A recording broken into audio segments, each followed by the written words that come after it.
Welcome to Washington Today on C-SPAN Radio for Tuesday, May 9th, 2023. President Joe Biden hosting the so-called Big Four of Congress, the two Republican and two Democratic leaders of the House and Senate, talking about how to raise the debt ceiling to avoid a default in a matter of weeks. House Speaker Kevin McCarthy, Republican, wants to include federal spending reductions in the same bill as the debt ceiling increase. President Biden, Democrat, saying absolutely not. Word is that there was no significant movement towards a deal today, but the leaders saying they'll meet again on Friday. On immigration, House Rules Committee meeting to Senate floor debate this week on a Republican bill that would limit eligibility for migrants to seek asylum and restart former President Trump's border wall. All this 2 days before the Title 42 pandemic health emergency immigration restrictions are lifted and expected tens of thousands more migrants could be coming across the U.S.-Mexico border.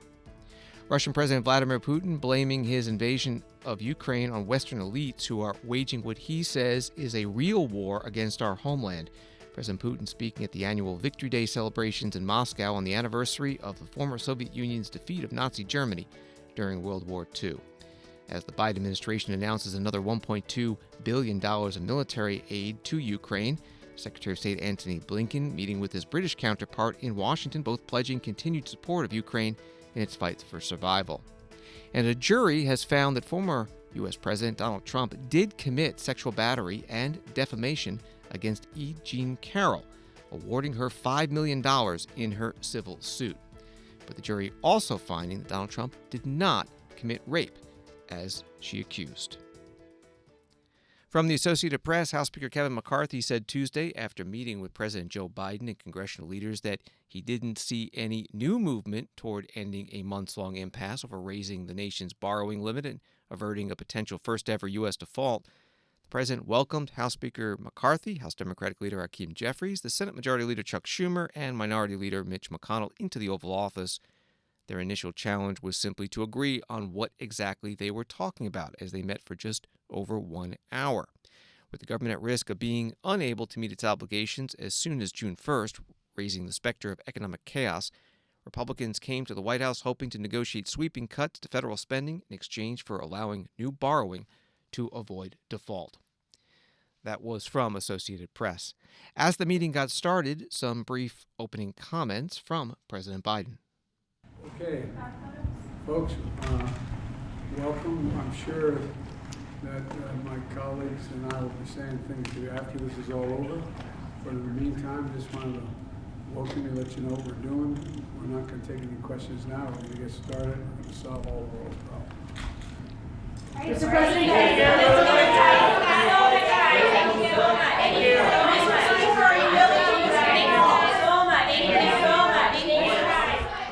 President Biden with the congressional leaders in the White House Oval Office. After the meeting was concluded, the leaders came out and spoke to reporters in the White House driveway. They did so by party. The Republicans came out first, Speaker Kevin McCarthy and the Senate Minority Leader Mitch McConnell. 97 days ago, I was right here after meeting with the president.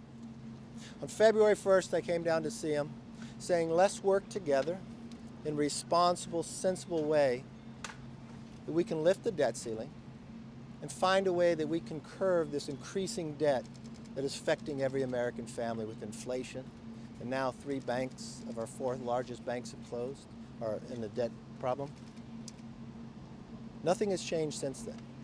The only thing that has changed is the House has raised the debt ceiling and passed the bill. That's why we had a meeting today. Everybody in this meeting reiterated the positions they were at. I didn't see any new movement.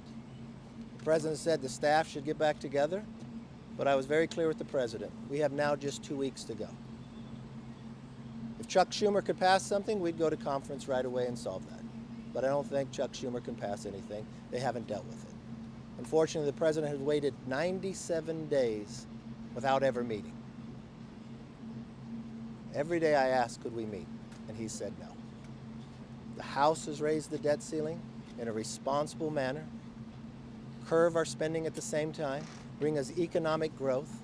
And I asked the president this simple question. Does he not believe there's any place we could find savings? He signed a bill that the House passed, became law, that the pandemic is over. We have $50 to $60 billion that have sat out there that's been appropriated for more than 2 years that we could pull back and save the taxpayer money.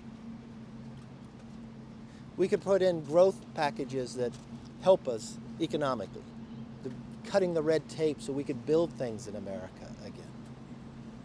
We could have items that he actually voted for, like work requirements that just passed in Wisconsin with 82% of the vote, to help our supply chain get stronger. I would hope that he'd be willing to negotiate for the next 2 weeks so we could actually solve this problem and not take America on the brink. Well, as I think all of you know, I've been through a few debt ceilings over the years. Let me first make the point, the United States is not going to default. It never has, and it never will. However, elections have consequences. We now have divided government. We didn't have a divided government last year. In 2019, I told President Trump, who was no fan of Speaker Pelosi, that they needed to work it out. Why? We had divided government. The solution to this problem lies with two people: the President of the United States, who can sign a bill and deliver the members of his party to vote for it, and the Speaker of the House. There is no sentiment in the Senate, certainly not 60 votes, for a clean debt ceiling. So there must be an agreement, and the sooner the President and the Speaker can reach an agreement, the sooner we can solve the problem. The Senate Republican leader Mitch McConnell, joined by the House Speaker Kevin McCarthy at the White House driveway stakeout position with reporters after their meeting in the Oval Office with the President and the Democratic leaders of the House and Senate. After the Republicans took some questions, they left, and the Democratic leaders came out. The Majority Leader of the Senate, Chuck Schumer, and the Minority Leader of the House, Schumer Jeffries, both from New York. Senator Schumer begins. So look, there was bad news and good news from today's meeting. The bad news: we explicitly asked Speaker McCarthy would he take default off the table. He refused. President Biden said he would. Leader Jeffries said he would. Of course, I said I would. But he wouldn't take it off the table. And instead of him giving us a plan to remove default, he gave us a plan to take default hostage. And that is a shame, because that makes things more complicated. The bottom line is very simple. There are large differences between the parties. If you look at what President Biden had proposed and you look at what Speaker McCarthy has proposed, they're very, very different. We can try to come together on those in a budget and appropriations process.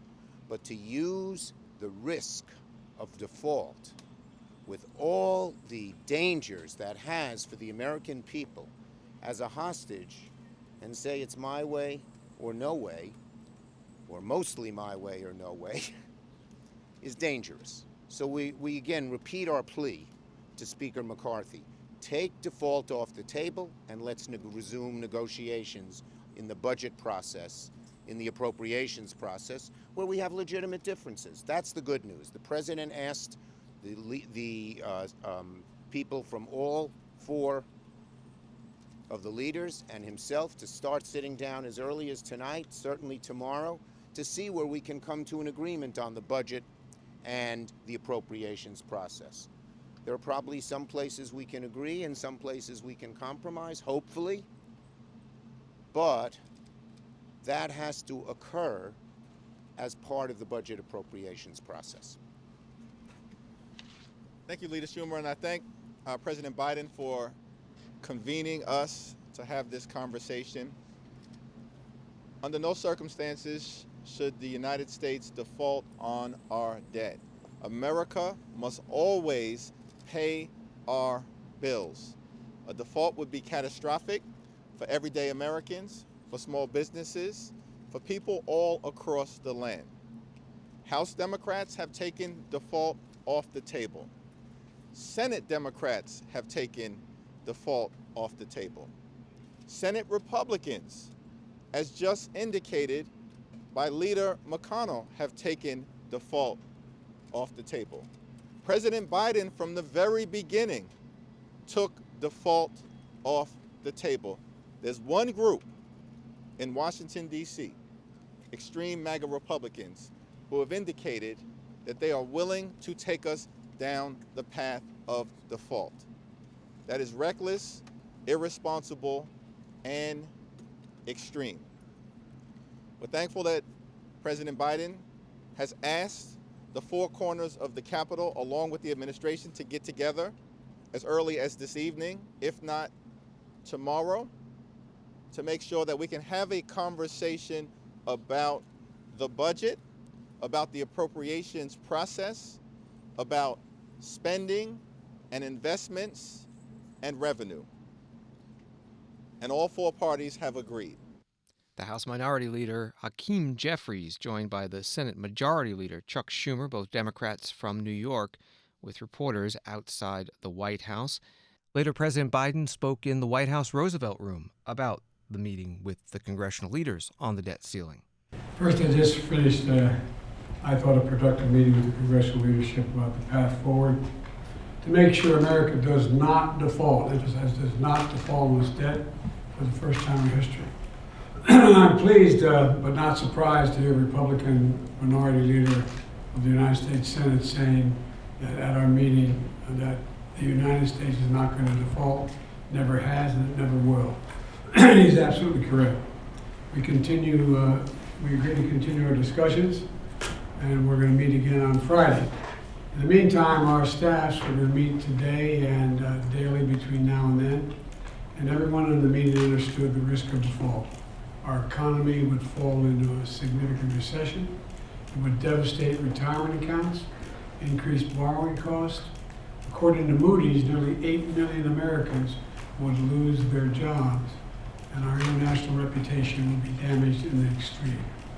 The last part is me, international. Moody's did not say the last part about damage in the extreme. I made clear during our meeting that default is not an option. Repeated that time and again. America is not a deadbeat nation. We pay our bills, and avoiding default is a basic duty of the United States Congress. In fact, they did it 3 times under my predecessor without not one time creating a crisis, rattling the markets, or undermining the unshakable trust the world has in America's commitment to paying its bills. And I'll remind you, the national debt went up 40% over the 200-year, went up 40% under my predecessor. And that's the problem we're dealing with today. I might note parenthetically, in my first 2 years, I reduced the debt by $1.7 trillion. No president's ever done that. I told congressional leaders that I'm prepared to begin a separate discussion about my budget and the spending priorities, but not under the threat of default. As I said, I've already cut the deficit by $1.7 trillion in my first 2 years in office. And the budget just submitted to Congress cuts another $3 trillion in debt over the next 10 years, my budget just submitted. I made it clear that we can cut spending and cut the deficit. For example, my budget cuts $200 billion in spending by strengthening Medicare's power to negotiate for lower prescription drug prices. In addition, that's on top of the $160 billion in budget savings we passed last year by being able to reduce the price of insulin and other drugs for those on Medicare. And my budget cuts $30 billion in spending on tax subsidies for big oil companies.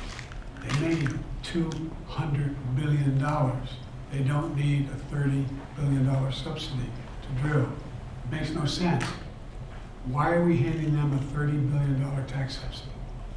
And it's time to stop doing that. And that's what my budget does. President Biden in the White House Roosevelt Room. Congressman Josh Gottheimer is a Democrat from New Jersey who co-chairs the bipartisan Congressional Problem Solvers Caucus. He was interviewed today on ABC 7 TV in New York about his group's plan on avoiding a default on the debt and also controlling spending.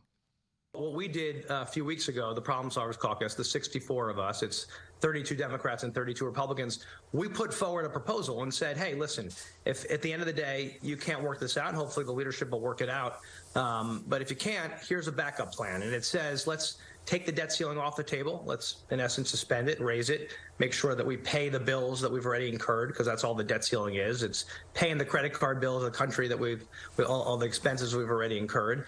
And let's also deal with the long-term fiscal health of our country and set up an independent commission to come back with recommendations to the Congress on steps we can take to deal with our long-term debt and deficit issues. So it really says, it's a false choice to say that it's either or. I think we have to do both.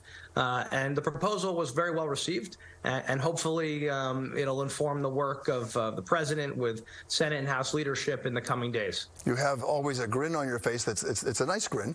It seems like you're happy about things, but are you positive this can happen? Are you confident this can happen?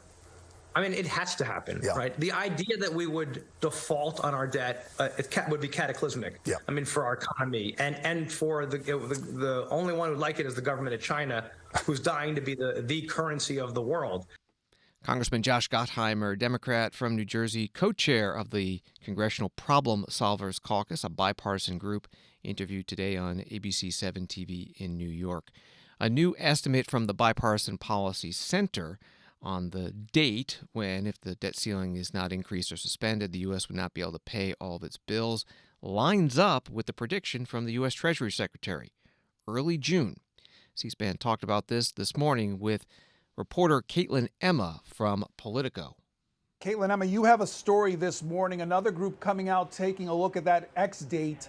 Tell people about what was discovered. Right. The Bipartisan Policy Center, which is a think tank that specializes in predicting the X date, or when the Treasury Department officially can't pay the bills anymore, expects that date to fall somewhere between early June and early August. This is in line with what we're seeing from government and other independent forecasters. Essentially, we have this problem of not knowing whether the Treasury Department can make it past June 15th. It's all very dependable on federal cash flow, subject to a lot of change. So if the Treasury Department can make it to June 15th by paying the bills, then quarterly tax receipts will come in. That might carry the Treasury Department then through the end of June, when another about $145 billion in so-called extraordinary measures will help the Treasury Department keep borrowing for a few more weeks into the summer. That would push this whole crisis into July or August at the latest. But really, no one is really sure if Treasury can make it to mid-June. So that is sort of the uncertain factor here, is whether or not Congress has a genuine debt ceiling crisis on their hands in just a few weeks, or if we have several more weeks over the summer to figure this out. And Caitlin Emma, I thought it was interesting that you wrote in the piece that even these dates, as they're presented to members of Congress, they react in a very I don't want to use sanguine way, but maybe not in the way that you would think they would. Can you explain that? Right. I think a number of factors are at play there. First of all, Congress can move extremely quickly when they want to. So often things like this happen at the very, very last minute. It has happened previously in years prior where, a debt ceiling deal, something comes together at the very last minute. Like, we are looking at default, a couple days out. So I would expect, any sort of deal, agreement to come together at the very, very last minute. So it doesn't benefit either side right now to start panicking or saying that we need to support a short-term extension or anything like that. Both sides are very dug in their, respective negotiating points, and I expect that to continue until, there's some sort of panic, like we're facing default in a few days, or financial markets are starting to freak out, or something like that. How many working days does Congress have to resolve this issue? Very few, just a handful of days. The House and Senate both have different recesses scheduled in the next couple weeks. The president has travel scheduled, so really there are only a handful of legislative days where the House and Senate are both in session to figure this out. I mean, that being said, there are always options on the table, like canceling a previously scheduled recess or canceling travel or something like that. Like I said before, Congress can move very, very quickly when it wants to, and that I expect will apply here as well. But, time is running out, and it's really unclear whether or not we're going to have a crisis on our hands on June 1st, or if we're going to have, the rest of the summer to be thinking about this. Caitlin Emma, Politico budget and appropriations reporter, joining C-SPAN on this morning's Washington Journal. On Wall Street today, the Dow down 56, NASDAQ down 77, S&P down 18.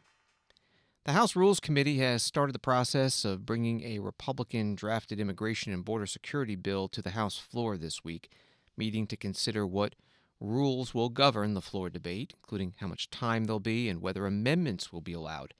A roll call article describes the bill as sprawling legislation to restart border wall construction and restrict asylum access. And the House is scheduled to vote on the bill on Thursday. Again, from the article, the same day that pandemic-era asylum restrictions known as Title 42 are set to terminate. The end of these border restrictions, which have allowed border agents to turn away asylum seekers without a hearing for more than 3 years, is widely expected to prompt a spike in migration levels at the southwest border. The House Rules Committee chair is Congressman Tom Cole, Republican from Oklahoma, opening up today's meeting. Under President Biden, we've experienced some of the largest waves of illegal border crossings in recorded history, exceeding 1.7 million in 2021, 2.3 million in 2022, and 1.2 million so far in 2023, according to the CBP's own numbers. These numbers only scratch the surface of the grim realities that we face. A porous border is anything but kind or compassionate. It has empowered drug cartels and human traffickers. It's allowed fentanyl and illicit drugs to flow into our communities. And it's become a path utilized by terrorist suspects to try and sneak into our homeland. This broken system is endangering lives and U.S. security. Enough is enough. It's time for Congress to act and begin to repair the damage done by the radical posturing and inaction of the Biden administration. Unlike the previous majority, House Republicans are committed to prioritizing the needs of the American people over the wish lists of extreme open-door activists. In this very room, over the past 4 years, House Republicans pleaded with the administration and House Democrats to finally acknowledge the humanitarian and security crisis at the border. Time and again, they denied or downplayed it. The facts speak for themselves.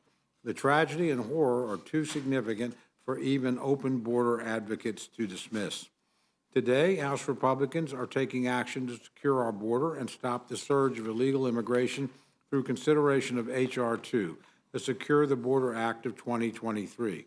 This bill is a complete rejection of President Biden's border policies and purposeful inaction. It includes important reforms to combat fraud and abuse in the asylum process, prevents the catch and release of aliens into American communities, and establishes new penalties for visa overstays. H.R. 2 also provides the resources and direction necessary to secure the border once and for all. It immediately resumes construction of the border wall, which President Biden unilaterally halted on his first day in office, and adds more physical barriers and tactical infrastructure along the border. Importantly, this bill gives our dedicated Border Patrol agents the resources, equipment, and manpower to meet their mission and gain operational control. Together, these measures will go a long way to secure our southern border and end the reign of terror that cartels are perpetrating against vulnerable populations. We have a constitutional obligation to secure our border and keep Americans safe. H.R. 2 will help us uphold that commitment. Congressman Tom Cole, the Rules Committee chair, Republican from Oklahoma, at today's Rules Committee meeting, considering this immigration and border security bill, setting the rules for House floor debate. The ranking Democrat on the Rules Committee is James McGovern of Massachusetts. Frankly, this is the worst immigration and border security bill introduced in my lifetime. Republicans would rather resort to more fear-mongering, more conspiracy theories, more political stunts, than offer real solutions to fix our broken immigration system. We will get into greater detail about all of H.R. 2's troubling provisions later, but let me highlight a few for now. First, this bill demonizes asylum seekers looking to enter the country legally. These folks are fleeing their homes, everything they know, because of a well-founded fear of persecution. They are traveling thousands of miles, often on foot. They are looking to legally declare asylum. Under U.S. law, they have a legal right to do that. This bill destroys the basic tenets of our nation's asylum system, preventing Customs and Border Protection from fairly and efficiently processing asylum seekers and causing more chaos at the border. Partnerships between the federal government and nonprofits are essential to meet the basic human needs of migrants. This bill discourages the critical work of these humanitarian organizations that help provide food, clothes, and shelter to families seeking asylum. Maybe my spiritual friends across the aisle need to be reminded, and I quote, "I was hungry, and you gave me food. I was thirsty, and you gave me drink. I was a stranger, and you welcomed me." Matthew chapter 25, verse 35. Keeping assistance from innocent people seeking refuge is immoral and absolutely cruel. H.R. 2 also strips protections for unaccompanied minors who arrive at the border. Now, we're talking about allowing kids to be detained for a month or more, limiting their access to counsel and sending them right back into the hands of smugglers that will exploit them. This is unconscionable. Second, this bill does nothing, and I mean nothing, to prevent more drugs from entering the country. 90% of all drug seizures occur at our ports of entry. Cartels aren't smuggling drugs in on mothers and children arriving at our border on foot seeking asylum. They are smuggling drugs in at our airports and in cars and in trucks at legal points of entry. Congressman James McGovern, Democrat from Massachusetts, ranking member on the Rules Committee. The committee meeting today to consider the rules for debate on the House floor for this immigration and border security bill that's expected later this week. The White House Office of Management and Budget putting out a statement of administrative policy saying that President Biden would veto this bill if it passes the House and Senate and makes it to his desk because, quote, it would cut off nearly all access to humanitarian protections in ways that are inconsistent with our nation's values and international obligations. The White House Press Secretary Karine Jean-Pierre is saying today at her news conference that while House Republicans will be passing their immigration and border security bill on Thursday when Title 42 expires, the Biden administration will be holding briefings about what is being done now to deal with the border situation. There are some estimates that there are 150,000 migrants waiting to cross the border when Title 42 expires. Is the U.S. prepared to deal with this onslaught? So, as you know, Steve, I've said this many times. I said it yesterday, but actually let me just give you guys a little bit of an update on the briefings that are coming up. The State Department and Department of Homeland Security will be holding a call on our plan later today. Secretary Mayorkas and the State Department will also be holding a press conference tomorrow, and Secretary Mayorkas will be joining me at the podium on Thursday. We want to make sure that we are transparent about the plan, how we're moving forward, so he'll be here to certainly take all of your questions on what's ahead, but we've been very clear. We have a multi-agency process. We believe we have a robust process to deal with what is going to occur after Title 42 lifts. Again, we're using the tools that are available to us because Congress refuses to do their job when as it relates to the border. Again, a system that has been broken for decades. The White House Press Secretary Karine Jean-Pierre with reporters today in the White House briefing room. From ABC News, a jury in Manhattan on Tuesday found former President Donald Trump liable of battery and libel of defamation in connection with claims brought by writer E. Jean Carroll. The jury found that Donald Trump did not rape E. Jean Carroll but sexually abused her and awarded damages of $2 million in compensatory damages and $20,000 in punitive damages for battery. The jury awarded $1 million in damages, $1.7 million for reputation repair, and $280,000 in punitive damages. The jury reached its verdict just after just 3 hours of deliberations. Donald Trump has been accused of sexual misconduct by about 24 women. E. Jean Carroll's battery allegation was the first to make it before a jury. That from ABC News. Outside the courthouse in New York City, some comments by Donald Trump's attorney, Joe Tacopina. Strange verdict. This was a rape claim. It was a rape case all along, and the jury rejected that, but made other findings. So we'll obviously be appealing those other findings, but they rejected her rape claim, and she'd always claimed this was a rape case. So it's a little perplexing, but, we move forward. Did you speak to Mr. Trump, and what did he tell you? We've spoken, and we're ready to, proceed, go forward. Obviously, he's firm in his belief, as many people are, that he cannot get a fair trial in New York City. Based on the jury pool, and I think one could argue that that's probably an accurate assessment based on what happened today. Again, it's something that, we're very confident on the appellate issues here. The Access Hollywood tape should not have come into this case. Some other things shouldn't come into the case. I mean, we made many motions that we thought would create issues for appeal, and we're going to employ them now. There were things that happened in this case that were beyond the pale. I mean, we made a mistrial motion to do the trial because of some of the rulings and we believe a bias that was displayed by the court. This judge has been overturned already once by the Second Circuit in Carroll versus Trump, and we think he's going to be overturned a second time. But in the meantime, we march forward. He was found not liable for the rape, and that's it. Joe Tacopina is an attorney for Donald Trump, speaking to reporters outside the courthouse in New York City after the jury found that President Donald Trump was liable for battery and for defamation in connection with claims brought by writer E. Jean Carroll and awarded her $5 million. CNN reports that federal prosecutors have filed criminal charges against Congressman George Santos, Republican of New York. The CNN writes, whose astonishing pattern of lies and fabrication stunned even hardened politicos. This reporting according to 3 sources familiar with the matter. And the Congressman Santos is expected to appear as soon as Wednesday at federal court in New York's Eastern District, where the charges have been filed under seal. And from the Washington Post, Senator Dianne Feinstein, Democrat from California, began her return to Washington on Tuesday and could head to the U.S. Capitol as early as Wednesday after a more than 2-month health-related absence from the Senate. Washington Today continues in a moment.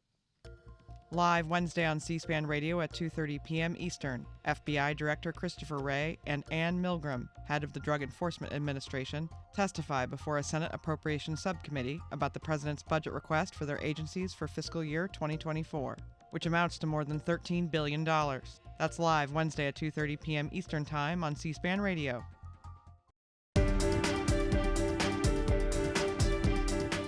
Welcome back to Washington Today, which you can get as a podcast wherever you get your podcasts and on the free C-SPAN Now mobile app. From Reuters, President Vladimir Putin on Tuesday said a real war was again being waged against Russia as he invoked the Soviet Union's victory in World War II to say the West was trying to destroy his country. In a speech on Red Square as part of Russia's Victory Day celebrations, President Putin said Russia wanted to see a peaceful future and said the entire country was behind what Russia calls the special military operation in Ukraine. President Putin said the West had forgotten the Soviet Union's victory over Nazi Germany in 1945. C-SPAN has this full speech, runs about 10 minutes at our video library, cspan.org. Here is 1 minute of it. The Western globalist elites still talk about their exclusivity. They provoke conflicts, they provoke bloody conflicts and coups. They sow seeds of hatred, Russophobia, and aggressive nationalism. They destroy traditional family values that make humans humans. They do all this to continue dictating and enforcing their will upon nations, their rules, which is essentially a system of pillage and suppression. They seem to have forgotten what the Nazis' crazy claims for world supremacy brought to. Who unleashed this total evil and who stood to defend their home, their motherland, and sacrificed their lives to defend and protect nations. The Russian President Vladimir Putin, through an interpreter in Moscow's Red Square on this Victory Day holiday, celebrating the 1945 defeat of Nazi Germany by the former Soviet Union. Various news articles describe this year's parade in Red Square as scaled back compared to previous years. Business Insider puts it this way: just one tank rolled through Moscow's Red Square for Russia's Victory Day parade, an annual event Russia typically uses to show off its military might. Before Tuesday's celebrations kicked off, Russia had already canceled or scaled back its typical celebrations across the country. Experts said that Russia was trying to conceal how its military had been degraded by its invasion of Ukraine. Tuesday's military parade in Moscow did not include an air display or any military jets over the capital city. From Associated Press, the United States will provide $1.2 billion more in long-term military aid to Ukraine to further bolster its air defenses as Russia continues to pound Ukraine with drones, rockets, and surface-to-air missiles, the Pentagon said Tuesday. The Pentagon press secretary is Brigadier General of the Air Force Pat Ryder. Today, the Department of Defense announced a new security assistance package to reaffirm steadfast U.S. support for Ukraine, including to bolster its air defenses and sustain its artillery ammunition needs. This package, which totals up to $1.2 billion, is being provided under the Ukraine Security Assistance Initiative. This UAI package underscores the continued U.S. commitment to meeting Ukraine's most urgent requirements by committing critical capabilities such as air defense systems and munitions, while also building the capacity of Ukraine's armed forces to defend its territory and deter Russian aggression over the long term. This includes procuring additional 155mm artillery rounds and sustainment support to enable Ukraine to better maintain its on-hand systems and equipment.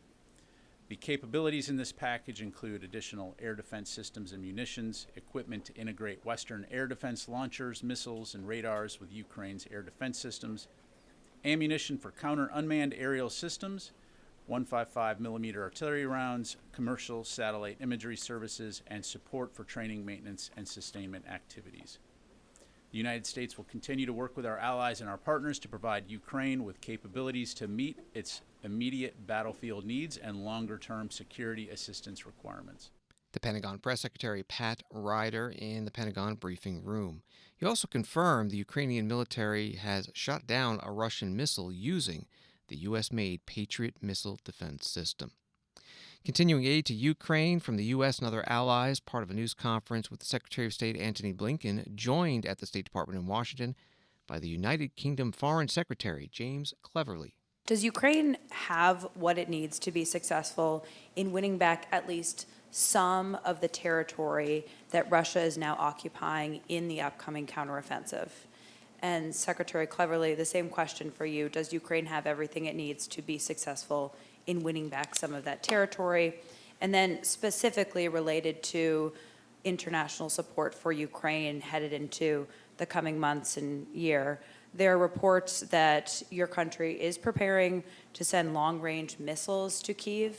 When could those long-range missiles from the UK and potentially other European allies actually arrive in the country? And we have seen in the past that when the UK moves on an additional military capability for Ukraine, the US has followed suit.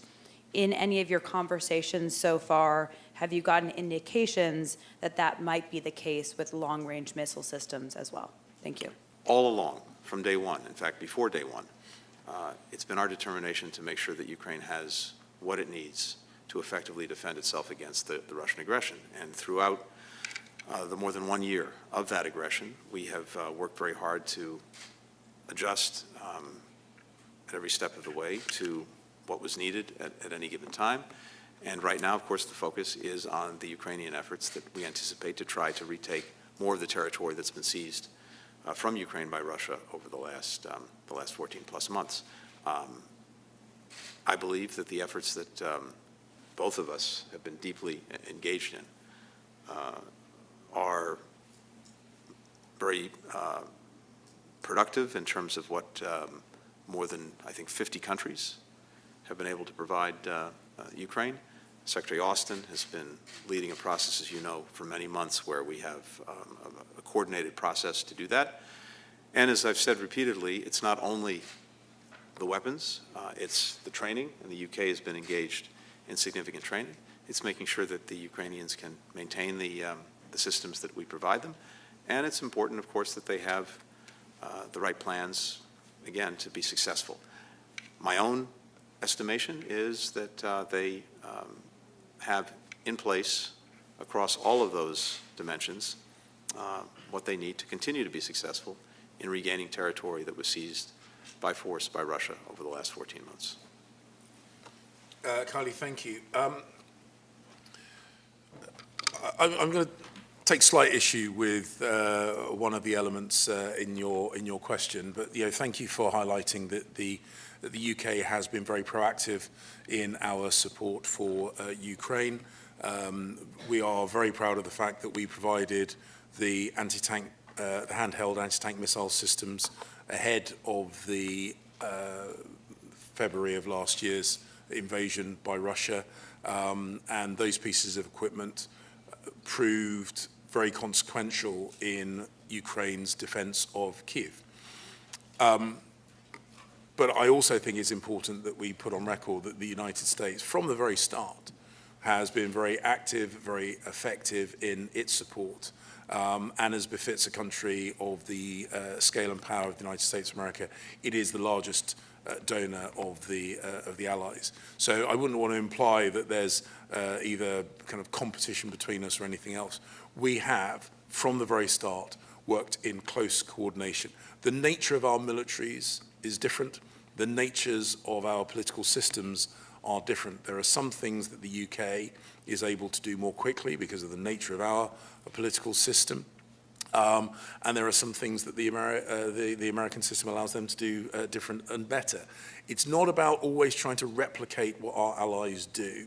That's not the point of an alliance. The point of an alliance is that we support each other, that we reinforce each other in our work to help Ukraine defend itself. And as Secretary Blinken said, we constantly assess and coordinate with each other and with the Ukrainians to make sure that the support that we are giving them matches the needs at the time. Those anti-tank missiles at the early stages, air defense systems more recently, the training of their ground troops, the provision of armored vehicles and ammunition, and the ability for them to project effective force against Russian troops within Ukraine to push them out of their country. And we will continue to do so. It is a collaborative effort. It has proven to be very, very effective. And what we've seen over and over again is that the Ukrainians, both politically and militarily, have learned quickly, have been relentlessly focused on using the support that we give them effectively, and have consistently outperformed expectations, certainly the expectations of Vladimir Putin. Well, look, you would, I'm sure, understand that anything to do with operational details about the nature, the timing, the scale of our support would be counterproductive for us to discuss publicly. Secretary of State Antony Blinken, joint news conference with the visiting British Foreign Secretary James Cleverly at the State Department in Washington. From Bloomberg News, the U.S. and allied countries have disrupted a wide-ranging Russian hacking operation that spied on its adversaries over some 20 years, the Justice Department announced. Law enforcement agencies penetrated a global network of computers infected with malicious software that the U.S. and Russia's Federal Intelligence Service used to spy on computers in at least 50 countries, including governments belonging to NATO, the Justice Department said Tuesday. White House says that President Joe Biden will be visiting Papua New Guinea later this month, traveling from the Group of Seven, or G7 Leaders Summit in Hiroshima, Japan, to the Quad Leaders Summit in Sydney, Australia. He'd be the first sitting U.S. president to visit that Pacific island country. CNN reports the Papua New Guinea trip comes as the U.S. is seeking to strengthen partnerships in the region as a counter to China's rising influence. More on this from the Pentagon Press Secretary Pat Ryder. The White House announced today the president will visit Papua New Guinea later this month. I wonder how important Pacific nations are for the Pentagon to compete with China in the region. Is the Pentagon seeking new access to military bases or military facilities in the South Pacific? Yeah, thanks, Ro. So, as you probably heard the White House say, the U.S. is a Pacific nation. We have deep historical and people-to-people ties with the Pacific Islands. And I'm not going to get ahead of the president's meeting. I think his press secretary said today that the president will discuss ways to deepen cooperation on challenges that are critical to the region. but I can assure you that we will continue to work closely with our international allies and our partners to enable and sustain security and stability in the Indo-Pacific region, as I highlighted a little bit earlier. And as always, our goal is to promote peace in the region and preserve the international rules-based order that has largely kept the peace in that region since World War II. Pentagon Press Secretary and Air Force Brigadier General Pat Ryder. Thanks for listening to Washington Today. Sign up for C-SPAN's evening newsletter word for word to get the stories Washington is talking about sent to your inbox every day. Subscribe at c-span.org/connect. Have a good night.